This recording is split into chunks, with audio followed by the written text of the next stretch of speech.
బంగ్లాదేశ్లో మైనార్టీలపై దాడులు కొనసాగుతున్నాయి. ఈ ఏడాది జూన్ నుంచి ఇప్పటి వరకు మైనార్టీలపై దైవదూషణ ఆరోపణలతో చేసిన దాడులు 71గా నమోదైనట్లు అక్కడి మైనార్టీల మానవ హక్కుల సంఘం నివేదించింది.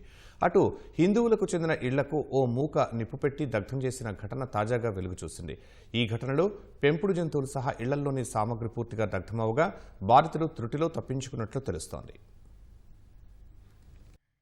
మైనారిటీలే లక్ష్యంగా మూకదాడులు పెరిగిపోతున్న బంగ్లాదేశ్లో మరో అరాచక ఘటన వెలుగు చూసింది. ఆదివారం ఫిరోజ్పూర్ జిల్లాలోని డుమ్రితౌలా గ్రామంలో హిందూ కుటుంబాలకు చెందిన 5 ఇళ్లను ఓ మూక దగ్ధం చేసింది. డిసెంబర్ 18న మై మన్సింగ్లో దైవదూషణ చేశాడన్న కారణంతో హిందూ యువకుడు దీపు చంద్రదాస్ దారుణ హత్య ఘటన మరువక ముందే తాజా దాడులు జరిగాయి. ఇంట్లో వస్త్రాలను ఉంచి నిప్పు పెట్టినట్లు తెలుస్తోంది. ఈ ఘటనకు సంబంధించి బాధితులు మీడియాకు వివరాలు ఇచ్చేందుకు కూడా భయపడుతున్నారు. తెల్లవారుజామున నిద్రిస్తున్న సమయంలో బాధితులను ఇళ్ల లోపలే ఉంచి బయట తాళం వేసి ఇంటికి నిప్పు పెట్టినట్లు తెలుస్తోంది. స్థానికులు మంటలు ఆర్పేందుకు యత్నించిన వీడియోలు సామాజిక మాధ్యమాల్లో వైరల్ అయ్యాయి. అదృష్టవశాత్తు వెదురుతో చేసిన కిటికీలను కత్తిరించి ఇళ్లలోని వ్యక్తులు బయటపడ్డట్లు సమాచారం. ఈ ఘటనలో బాధితుల పెంపుడు జంతువులతో సహా సామగ్రి మొత్తం బూడిదైనట్లు సంబంధిత వర్గాలు తెలిపాయి. కేసులో మొత్తం 5 అనుమానితులను బంగ్లాదేశ్ పోలీసులు అరెస్టు చేశారు. పరారీలో ఉన్న మరో 3 అదుపులోకి తీసుకుంటామని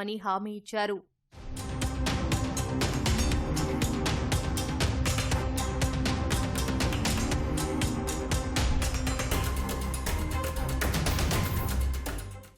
ఈ ఏడాది జూన్ నుంచి డిసెంబర్ వరకు దైవదూషణల ఆరోపణలతో హిందువులపై జరిగిన దాడి ఘటనలు 71 నమోదైనట్లు బంగ్లాదేశ్ మైనారిటీల మానవ హక్కుల కాంగ్రెస్ తెలిపింది. చంద్పూర్, చట్టోగ్రామ్, దినోజ్పూర్, లాల్ మునిర్హట్, ఖుల్లా, కుమిల్లా, గజీపూర్ సహా 30కి పైగా జిల్లాల్లో కేసులు నమోదైనట్లు పేర్కొంది. బంగ్లాదేశ్లో దైవదూషణ ఆరోపణలు తరచుగా సామూహిక హింసకు దారితీస్తోంది. 175 మిలియన్ల జనాభా కలిగిన బంగ్లాదేశ్లో హసీనా ప్రభుత్వం కూలిపోయినప్పటి నుంచి దేశం మతపరమైన సంప్రదాయవాదం వైపు మొగ్గు చూపుతోంది. 1971 విముక్తి యుద్ధ వారసత్వాన్ని, భారత పాత్రను చరిత్ర నుంచి తుడిచిపెట్టడానికి ప్రయత్నాలు జరుగుతున్నాయి. ఆ దేశ రాజకీయ నాయకులు భారత వ్యతిరేక ప్రకటనలు చేస్తున్నారు. ఈశాన్య రాష్ట్రాల అంశాన్ని తీసుకొచ్చి రెచ్చగొట్టేందుకు యత్నిస్తున్నారు. అదే సమయంలో వేలాది మంది బంగ్లాదేశీయులను ఊచకోత కోసిన పాకిస్తాన్తో ఢాకా అనుబంధం బలపడుతోంది.